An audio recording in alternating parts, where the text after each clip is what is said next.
തകർന്നു പോകത്തില്ല. കാരണം ഞാൻ അനുഭവിക്കുന്ന കഷ്ടങ്ങളിലൊക്കെയും എന്നെ ആശ്വസിപ്പിക്കുന്ന ഒരു ദൈവമുണ്ടെന്ന് എത്ര പേർക്ക് ഉറപ്പുണ്ട്? കരം ഉയർത്തി നമ്മുടെ ദൈവത്തിന് സ്തോത്രം ചെയ്താട്ടെ. നമ്മുടെ കഷ്ടങ്ങളിലൊക്കെയും നമ്മെ ആശ്വസിപ്പിക്കുന്ന ഒരു ദൈവമുണ്ട്. എന്തിനാ ഇങ്ങനെ തരുന്നേ? അനേക കഷ്ടങ്ങളിലുള്ളവരെ ആശ്വസിപ്പിക്കാനാ. സ്തോത്രം. എന്നെ നിങ്ങളെയും പ്രയോജനമുള്ള പാത്രങ്ങളായി ദൈവത്തിന് ഉപയോഗിക്കാന്. ഒരുവന്റെ ജീവിതത്തിലേക്ക് കഷ്ടങ്ങളും ഉപദ്രവങ്ങളും പ്രയാസങ്ങളും വരുമ്പോൾ ദൈവ പൈതലെ നീ മനസ്സിലാക്കിക്കോണം, ദൈവത്തിന് നിന്നെ ഉപയോഗിക്കാനുണ്ട്. നീ കംഫർട്ട് സോണിലാണെങ്കിൽ, സുഖവും സന്തോഷവും ഒക്കെ ആണ്, റിലാക്സ് ചെയ്താൽ ജീവിക്കുന്നെങ്കിൽ അങ്ങനെ കിടന്നോ, കർത്താവിന് നിന്നെ ആവശ്യമില്ല. സ്തോത്രം. ഹല്ലേലൂയ. കർത്താവിൻ്റെ നാമത്തിന് വേണ്ടി എന്തെല്ലാം സഹിക്കുന്നുണ്ട്.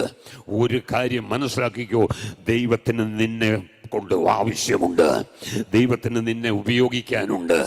ഹല്ലേലൂയ. സ്തോത്രം. അപ്പോ ഇവിടെ അപ്പോസ്തലനായ പൗലോസ് തിമോത്തിയോസിന് ഈ കാര്യങ്ങളെല്ലാം പറഞ്ഞിട്ട് പറയാണ്. സ്തോത്രം. ഹല്ലേലൂയ. തിമോത്തിയോസേ, നീ എൻ്റെ ജീവിതം കണ്ടിട്ടുണ്ട്. സ്തോത്രം. എന്നാ പ്രാഗൽഭ്യമാണ്, എന്നാ പ്രാഗൽഭ്യമാണ്. സ്തോത്രം. പൗലോസ് സ്തോത്രം പറയുന്ന ഒരു കാര്യമുണ്ട്. ഞാൻ ക്രിസ്തുവിൻ്റെ അനുകാരി ആയിരിക്കുന്നത് പോലെ നിങ്ങൾ എൻ്റെ അനുകാരികളാകുവീൻ. അപ്പം ഇവിടെ തിമോത്തിയോസിനോട് പറയാണ്, എന്നെ അനുകരിക്കണം, എന്നെ അനുകരിക്കണം. അതെന്താ അങ്ങനെ പ്രാഗൽഭ്യത്തോടെ പറയാൻ കാരണമുണ്ട്. ഞാൻ അനുകരിച്ചത് ആരെയാണെന്ന് എനിക്ക് നല്ല നിശ്ചയമുണ്ട്. പൗലോസ് പറയാ, ഒരുവനെയാണ് ഞാൻ അനുഗ്രഹിച്ചത്, ജീസസ് ക്രൈസ്റ്റ്. അവനെ ഞാൻ ഫോളോ ചെയ്തത്, അവനാണ് എൻ്റെ മാതൃക. സ്തോത്രം. മറ്റുള്ളവരെ ഉപദേശിക്കുന്നതിന് മുമ്പ് നമ്മുടെ ജീവിതത്തിൻ്റെ മാതൃക ആരാണെന്ന് നാം നന്നായി മനസ്സിലാക്കി ചെയ്തില്ലെങ്കിൽ പ്രൈസ് ഗോഡ്, പരാജയം ജീവിതത്തിൽ ഉണ്ടാകും. ഹല്ലേലൂയ. യേശുവാണ് മാതൃക.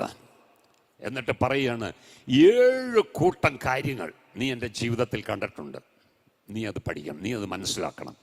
എങ്കിൽ മാത്രമേ കഷ്ടം വരുമ്പോൾ, ഉപദ്രവം വരുമ്പോൾ പിടിച്ചു നിൽക്കാൻ പറ്റത്തുള്ളൂ. സഹായിക്കുന്ന ദൈവത്തിൻ്റെ കൃപ അനുഭവിക്കാൻ പറ്റത്തുള്ളൂ. കാരണം നിന്നെ തകർക്കാൻ ലോകത്തിൽ ഒരു ശക്തിക്കും സാധ്യമല്ല. നിന്നെ ഉപയോഗിക്കേണ്ടതുപോലെ ദൈവം ഉപയോഗിക്കും. ഹല്ലേലൂയ. സ്തോത്രം. 7 കൂട്ടം കാര്യങ്ങൾ. സ്തോത്രം. 10-ാമത്തെ വാക്യം മുതൽ വായിക്കുമ്പോൾ, നീയോ എന്റെ ഉപദേശം, 1 ഉപദേശം, നടപ്പ് 2 നടപ്പ്, ഉദ്ദേശം 3 ഉദ്ദേശം, വിശ്വാസം 4 വിശ്വാസം, ദീർഘക്ഷമ 5 ദീർഘക്ഷമ, സ്നേഹം 6 സ്നേഹം, സഹിഷ്ണുത 7 സഹിഷ്ണുത. ഹല്ലേലൂയ. 7 കൂട്ടം കാര്യങ്ങൾ എൻ്റെ ജീവിതത്തിൽ നീ കണ്ടിട്ടുണ്ട്. സ്തോത്രം. അതെന്ത് ചെയ്തോണം? മുറുകെ പിടിച്ചോണം. ഹല്ലേലൂയ. സ്തോത്രം. എന്നിട്ട് വേണം നീ കർത്താവിന് വേണ്ടി ഈ ഭൂമിയിൽ നിൽക്കാൻ. ദൈവമക്കളെ, സ്തോത്രം. കർത്താവിന് വേണ്ടി നിൽക്കുക എന്ന് പറഞ്ഞാൽ ചുമ്മാ കണ്ണുമൂക്കടച്ചൊരു നിപ്പല്ല. വചനം വ്യക്തമായി മനസ്സിലാക്കി തരുന്ന കാര്യങ്ങളിൽ ഗ്രഹിച്ച് അതിനനുസരിച്ച് ജീവിച്ച് കർത്താവിൻ്റെ സാക്ഷിയാകണം.